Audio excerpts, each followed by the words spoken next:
Welcome back to our YouTube channel guys. अब आज हम स्टार्ट कर रहे हैं आपका chapter human eye and the colourful world. ये भी काफी इंपॉर्टेंट चैप्टर है आपके क्लास 10th के फिजिक्स का। ठीक है, तो 10 क्वेश्चन इसके देखने वाले हैं। आई होप आपने लाइट वाला चैप्टर देख लिया होगा, काफी अच्छे क्वेश्चन उसके अंदर हमने लिए थे। और ये आपके लिए एक रिवीजन का तो वर्क करेगा ही करेगा, साथ साथ अगर आपने रिवीजन भी कर लिया है तो इसके अंदर कुछ ऐसे क्वेश्चन होंगे कि आपने जो अभी तक कहीं ज्यादातर नहीं देखे होंगे, और अच्छे क्वेश्चन हैं जिनकी प्रोबेबिलिटी बोर्ड्स के अंदर आने की ज्यादा रहती है। ठीक है, तो आपने इसको क्या करना है, अच्छे से फॉलो करना है। और जो सारे क्वेश्चन है अगर उनके अंदर कोई डाउट भी है तो वो भी आप मेरे मेरे को पोस्ट करते रहिएगा। ठीक है, आप कमेंट्स में अपने डाउट मेरे लिए डाल सकते हैं, तो मैं आपको जो है उनका सोल्यूशन बता दूंगा। क्वेश्चन फर्स्ट के बारे में बात करते हैं। Stars twinkle due to, stars क्यों ट्विंकल करते हैं? तो इसका रीजन है एटमॉस्फेरिक रिफ्रैक्शन। एटमॉस्फेयर के जो डिफरेंट डिफरेंट लेयर्स हैं उनकी डेंसिटीज अलग अलग होती हैं, और उसकी वजह से जब रिफ्रैक्शन होता है तो स्टार्स आपको ट्विंकल होते हुए दिखाई देते हैं। ये हुआ आपका पहला क्वेश्चन। ठीक है, ये एप्लीकेशन पर बेस्ड क्वेश्चन है, चारों के चारों। तो एप्लीकेशन आपने याद कर लेनी है अच्छे से, स्कैटरिंग की सारी एप्लीकेशन, डिस्पर्जन की सारी, ठीक है, उसके बाद रिफ्रैक्शन की सारी, रिफ्लेक्शन की सारी, ये सारी चीजें याद कर लेनी है। एक coin in a glass tumbler appears raised due to, एक ग्लास टम्बलर है उसके अंदर पानी भरा हुआ है और उसके अंदर जो कॉइन पड़ा है वो कॉइन आपको हल्का सा रेज्ड दिखाई देता है, अपनी पोजीशन से थोड़ा ऊपर दिखाई देता है। या पेंसिल अगर आप पानी के अंदर डुबो कर रखेंगे तो वो हल्की सी तिरछी दिखाई देगी, तो उसका रीजन क्या है? उसका रीजन भी आपका रिफ्रैक्शन ही है। ठीक है, तो ऑप्शन आपके सेम ही है, मतलब कि आपको जो चार ऑप्शन दे रखे हैं ऑप्शन हर बार सेम ही है, बस क्या चेंज हो रहा है, आंसर आपका चेंज हो रहा है। तो ये आपने देखना है। इसके बाद mirage occurs due to, mirage जो है एक ऑप्टिकल इल्यूजन है जो ज्यादातर जो आपके गर्मी गर्मी वाली जगहें होती हैं, जैसे आपके डिजर्ट्स वगैरह होते हैं, वहां पर आपको देखने के लिए मिलता है। इसमें होता क्या है कि आपको ऐसा लगेगा कि चारों तरफ पानी पड़ा हुआ हो, लेकिन जब आप वहां पर पहुंचेंगे किसी जगह पर, डिस्टेंट प्लेस पर, तो आप देखेंगे कि वहां पर पानी नहीं है। ये कई बार हमारे साथ भी होता है, जब हम ड्राइव कर रहे होते हैं तो सड़कों पर हमको गर्मी में ऐसा दिखाई देता है कि काफी दूर जो है एक जगह पानी पड़ा हुआ है कहीं पर सड़क पर, और जब हम वहां पहुंचते हैं तो वहां पानी नहीं होता है, तो वो क्या है? मिराज है। और ये किसकी एप्लीकेशन है? It occurs due to total internal reflection. तो ये जो है आपका आंसर हो गया। इसके बाद स्काई जो है उसका कलर ब्लू है, जबकि डेंजर सिग्नल जो है रेड पेंट किए जाते हैं। तो इसका रीजन क्या है? Wavelength of red colour is most and that of blue colour is least, ये है। या फिर ब्लू की मोस्ट है, रेड की वेवलेंथ जो है लीस्ट है, या फिर red colour is brighter then blue, या फिर हमें नहीं पता। तो हमें नहीं पता ये ऑप्शन तो आपने हटा ही देना है अपनी डिक्शनरी में से, इसको तो हटा ही दीजिए अभी से, वो कैब से, अपनी वो कैब से। आपको क्या करना है कि जितने भी जो क्वेश्चन हैं उनको उनके अच्छे से आंसर ढूंढिए। ठीक है, तो जो पहले वाला आंसर है मैं समझता हूँ ये ज्यादा सुटेबल है इस क्वेश्चन के लिए, क्योंकि जो रेड कलर है उसकी वेवलेंथ जो है सबसे ज्यादा है, जबकि ब्लू कलर की सबसे कम है। और इसी की वजह से ये आपको देखने के लिए मिलता है कि जो स्काई है उसमें जो ब्लू कलर है वो सबसे ज्यादा स्कैटर होता है, जबकि जो रेड है उसको डेंजर सिग्नल्स उससे इसलिए पेंट करते हैं क्योंकि ये सबसे कम स्कैटर होता है, तो दूर से आपको दिखाई दे जाता है। ठीक है, ये चार क्वेश्चन हुए हमारे। अभी पांचवें क्वेश्चन की तरफ चलते हैं।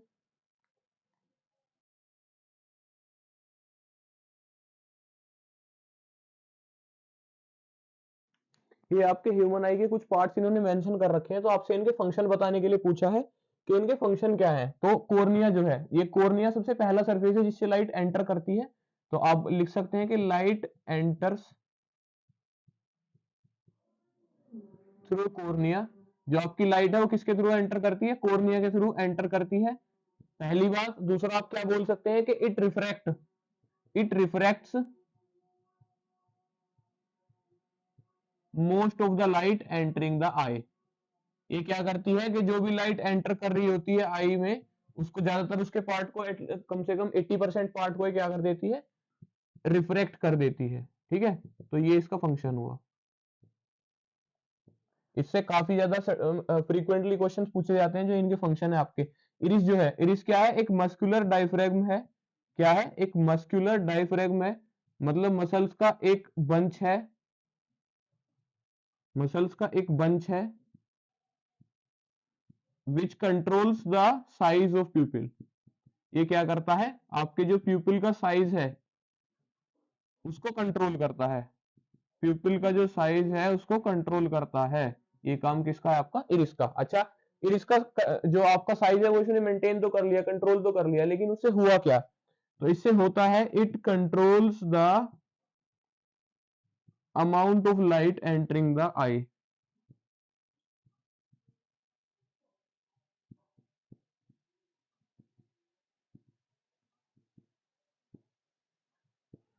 ये क्या करता है? आपका जो प्यूपिल है, इरिस क्या करता है, इरिस तो इसके साइज को कंट्रोल करता है, और प्यूपिल जो है, प्यूपिल क्या करता है इसके थ्रू, ये जो आपका ब्लैक वाला पोर्शन होता है ना आई का फ्रंट वाला, ठीक है, उसको आप प्यूपिल कहते हैं, तो इसके थ्रू क्या करती है, लाइट एंटर करती है। तो प्यूपिल का साइज जितना बड़ा होगा उतनी ज्यादा लाइट एंटर करेगी, प्यूपिल का साइज जितना कम होगा उतनी कम लाइट एंटर करेगी। तो लाइट की जो अमाउंट है, कितनी लाइट एंटर कर रही है, उसको ये कंट्रोल करता है आपका प्यूपिल। इसके बाद जो आपका क्रिस्टलाइन लेंस है, ये कैसा लेंस है, ये एक कॉन्वेक्स लेंस होता है, विच फोकसेस, ये क्या करता है कि जो भी लाइट इस पर पड़ती है, which focuses the light entering the eye on to the retina, इस पर जितनी भी लाइट पड़ती है उसको ये क्या करता है, फोकस कर देता है रेटिना पर, जहां पर एक रेटिना एक पर्दे की तरह से काम करती है, और वहां पर क्या बनती है, एक इमेज बनकर तैयार हो जाती है। ठीक है, चलिए लास्ट जो है आपका सिलेरी मसल्स क्या करते हैं, इट कंट्रोल्स द, ये these controls the focal length of eye lens, focal length of eye lens, इनका काम क्या है, जो आपका आई लेंस है उसकी जो फोकल लेंथ एडजस्ट होती है according to the thing you are trying to see, जो भी आप देखने की कोशिश कर रहे हैं उसके अकॉर्डिंग जो आपकी फोकल लेंथ क्या होगी, एडजस्ट होगी, उसको कराने का काम कौन करेगा, सिलेरी मसल्स करेंगे। ठीक है, तो ये इनके फंक्शन हुए।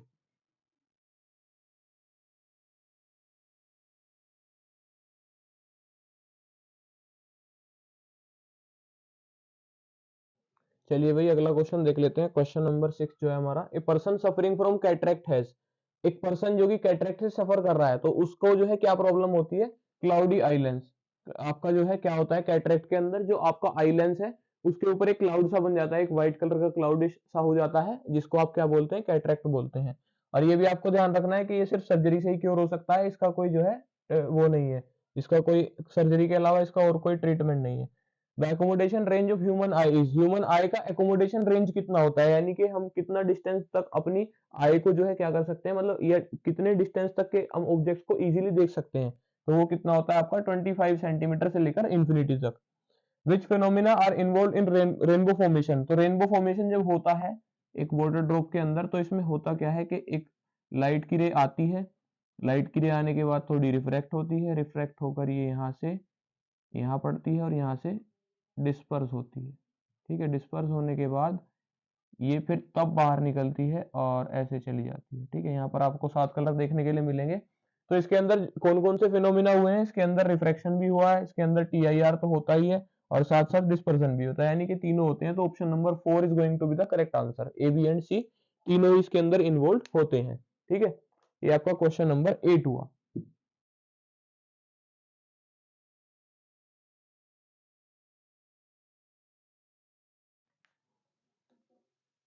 तो ये आपका क्वेश्चन नंबर 9 है, इसके अंदर आपसे पूछा है कि एक स्टूडेंट है जो कि अपनी बुक नहीं पढ़ पाता है। ठीक है, तो बुक ना पढ़ पाने का मतलब है कि नियरली ऑब्जेक्ट को आप ठीक से नहीं देख पाते हैं, और नियरली ऑब्जेक्ट को ठीक से नहीं देख पाते हैं तो उस डिजीज को आप क्या कहते हैं, आई डिजीज को, उस आई डिसऑर्डर को हाइपरमेट्रोपिया, क्या बोलते हैं, हाइपरमेट्रोपिया, जिसको आप एक नाम और है इसका फार साइटेडनेस भी कहते हैं। तो फार साइटेडनेस उस स्टूडेंट को हो रखा है, ठीक है, जिसकी वजह से वो अपनी बुक रीड नहीं कर पाता है। इसके दो कॉजेज बताने हैं आपने, किन किन रीजंस की वजह से हो सकता है।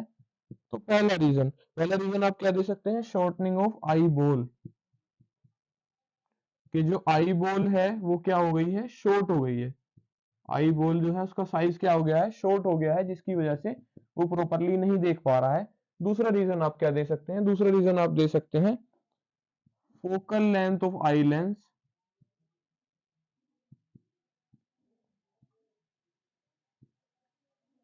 इज टू लॉन्ग, जब आपका जो आई लेंस की फोकल लेंथ है वो क्या हो जाए, ज्यादा हो जाए, तो उस केस में भी आपको क्या पड़ेगी, दिक्कत पड़ेगी, क्योंकि जब फोकल लेंथ ज्यादा हो जाएगी किसी लेंस की, वो ऐसा हो जाएगा, तो वो क्या करेगा, जहां पर हमको चाहिए कि मेरे को चाहिए कि ये वाला जो लेंस है वो कहाँ कर दे, यहाँ पर फोकस कर दे चीजों को। ठीक है, लेकिन अगर इसकी फोकल लेंथ बड़ी हो जा रही है तो ये क्या करेगा, ये उन्हीं सेम चीजों को कहाँ पर फोकस करेगा, यहाँ पर, यानी कि जहाँ एक्चुअली रिक्वायर्ड है उससे दूर फोकस करेगा।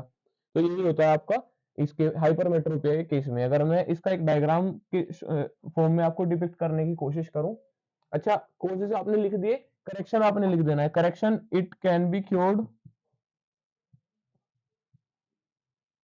बाय यूजिंग कौन से लेंस से यूज करेक्ट होगा? It can be cured by using convex lens. कौन से? Convex lens of suitable focal length. अब फोकल लेंथ डिपेंड करेगी कि उसको कितने दूर तक का या कितने पास का दिखाई नहीं देता है, उसके ऊपर डिपेंड करेगा। तो कॉन्वेक्स लेंस जिसकी सूटेबल लेंथ हो, सूटेबल फोकल लेंथ हो, उससे वो करेक्ट हो सकता है। अगर मैं इसको डायग्राम की फॉर्म में डिपिक्ट करना चाहूँ तो मैं कैसे बता सकता हूँ कि ये मान लीजिए ये जो है एक आई है मेरी, जिसमें प्रॉब्लम आपको देखने के लिए मिल रही है। Not such a good diagram but at least to make you understand मैं आपको जो है इसको बना के दिखा देता हूँ कि चीजें चल कैसे रही हैं। ठीक है, तो वो जब पास की चीज देख रहा है तो पास की चीज जो है रेज ऐसे जाती हैं, this is how the raise travel. और उसके बाद में वो क्या होती हैं, जहां वो फोकस होती हैं, वो instead of being focused on the retina, वो कहाँ पर फोकस हो जा रही हैं थोड़ा, अरे okay guys, mention note, I am trying my best. ठीक है, तो अभी क्या है कि जो आपकी रेज है वो फोकस कहाँ पर हो जा रही है? बिहाइंड रेटिना, रेटिना के बाद में फोकस हो रही है, तो उसकी वजह से क्या पड़ रही है, आपको प्रॉब्लम पड़ रही है और पास का दिखाई नहीं दे रहा है। तो इसका जो करेक्शन है, करेक्शन कैसे होगा? करेक्शन भी ऐसे ही होगा जो आपने बताया हुआ है, जो लेंस आपने बताया, जो कॉन्वेक्स लेंस आपने बताया, उसको जब हम यहाँ पर रखेंगे, उसको स्पेक्टिकल्स में यूज करेंगे, तो क्या होगा कि जो पास की चीज जो कि आपको दिखाई नहीं दे रही थी, ये क्या कर देगा, इसको थोड़ा सा कन्वर्ज कर देगा रेज को। तो अब ये कन्वर्ज होंगी प्रॉपर वहीं पर जाकर जहां पर एक्चुअली इनको कन्वर्ज हो जाना चाहिए था, समझे? जहां पर इनको कन्वर्ज हो जाना चाहिए था, क्योंकि ये क्या कर रहा था पहले, इसको इनको जो है रेज को दूर कन्वर्ज कर रहा था। अभी हमने क्या कर दिया, कन्वर्जिंग लेंस जिसको आप कॉन्वेक्स लेंस बोलते हैं वो लगा दिया, तो इसने प्रॉपर रेटिना पर कन्वर्ज करके दिया रेज को, और हमारी जो इमेज है वो रेटिना पर दोबारा से बनने लगी। तो जो बंदा था, जो स्टूडेंट था, उसकी बत्ती वापस से आ गई, उसको दिखाई नहीं दे रहा था तो उसकी बत्ती नहीं जल रही थी, अब वो चीजें देख पाएगा।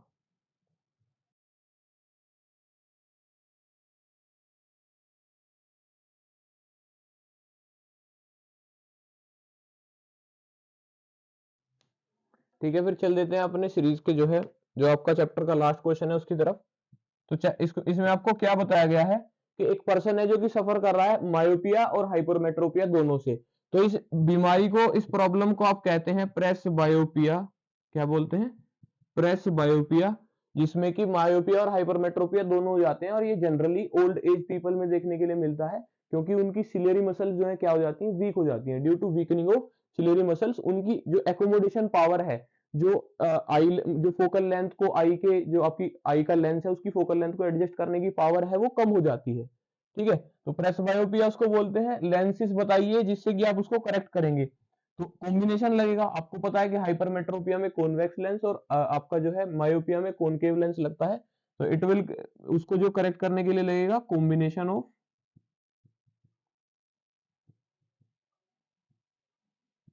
Concave and convex lens.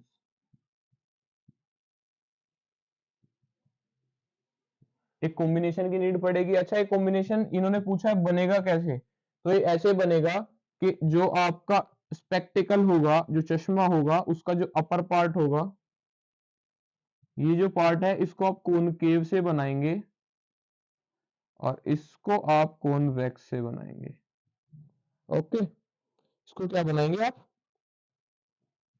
Concave से बनाएंगे, जिससे कि आप फार ऑफ चीजें देख पाए। ठीक है, डिस्टेंट प्लेसेस, फार ऑफ चीजें देख पाए अच्छे से, जबकि जो लोअर पार्ट है ये आपका जो है नियर ऑब्जेक्ट्स को देखने के लिए होगा।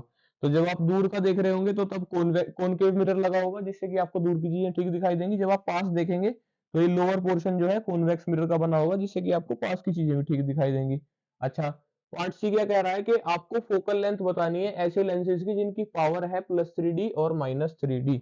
ठीक है, फोकल लेंथ बतानी है, तो पावर का फॉर्मूला है 1 अपॉन फोकल लेंथ, लेकिन यहाँ पर आपको फोकल लेंथ बतानी है तो 1 अपॉन पावर हो जाएगा। और अगर आपको यही आंसर अपना सेंटीमीटर में देना है तो 100 अपॉन पावर हो जाएगा। ठीक है, तो अगर मैं केस फर्स्ट के लिए बात करूं, जहां पर इन्होंने बोला है कि आपकी जो पावर है वो +3 है, तो 100 upon plus 3 will come out to be 33.33 centimetre. ठीक है, और ये क्योंकि इसकी फोकल लेंथ पॉजिटिव है तो ये कौन सा लेंस होगा, कॉन्वेक्स लेंस होगा, जो कि आपके मिरर के अंदर या जो आपके स्पेक्टिकल के अंदर यूज होगा। ठीक है, केस सेकंड की मैं बात करूं तो 100 upon -3, so it will come out to be -33 centimetre. अब ये क्या है, आपका एक कॉनकेव लेंस होगा जो कि आपके स्पेक्टिकल में यूज करा जाएगा। तो आई होप आपको सारे क्वेश्चन अच्छे से समझ में आए होंगे, कोई डाउट आपका नहीं होगा, और अगर डाउट है तो आपने कमेंट्स में पूछ लेना है। इस वीडियो को सभी के साथ शेयर कीजिए, जो भी स्टूडेंट्स है जिन्होंने अभी प्रिपरेशन स्टार्ट नहीं कर रही है, या फिर वो जिन्होंने अपना रिवीजन कर लिया और वो चाहते हैं कि वो मोस्ट इंपोर्टेंट क्वेश्चन उनको मिल जाए जो ज्यादातर बोर्ड्स में आते हैं या जिनकी प्रोबेबिलिटी ज्यादा रहती है आने की। तो उन सभी को आप ये वीडियो शेयर कीजिए और चैनल को सब्सक्राइब कर दीजिए ताकि जो भी हमारी लेटेस्ट वीडियो आए आप उसको देख पाए टाइम से टाइम। Okay, thank you.